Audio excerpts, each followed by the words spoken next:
This is Chuck Rapp with Multiply, a podcast to provide a word of encouragement for village church planters and leaders.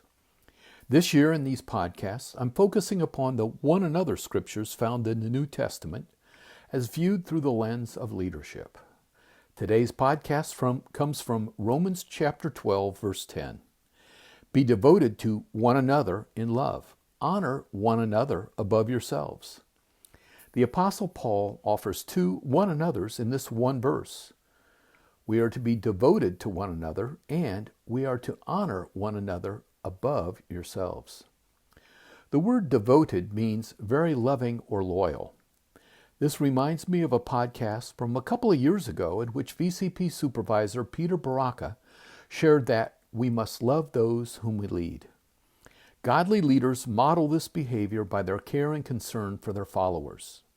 When those who follow know that their leader loves them, they feel secure in that relationship, and they're more inclined to do their work with excellence. This parallels the relationship that we have as disciples as we follow Christ. When we are secure in His love, we work in response to or motivated by His love. We don't do so in order to try to gain it. Secondly, devoted means loyal.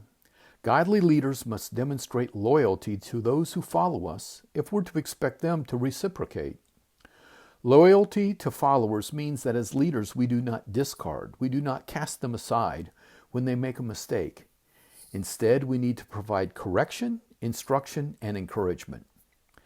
In a podcast from July 2020, I shared that one of the positions of leadership is behind our followers. In this message, I reminded leaders that sometimes we must pick them up when they have fallen.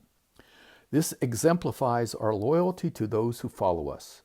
As a result, most of the time, this builds their loyalty to us, and this combination strengthens the body and our work. Finally, the Apostle Paul instructs us that we are to honor one another above ourselves. This can be very challenging, yet it is a command to be followed. I'm reminded of Philippians chapter 2, verses 3 and 4. Do nothing out of selfish ambition or vain conceit. Rather, in humility, value others above yourselves, not looking to your own interests, but each of you to the interest of the others.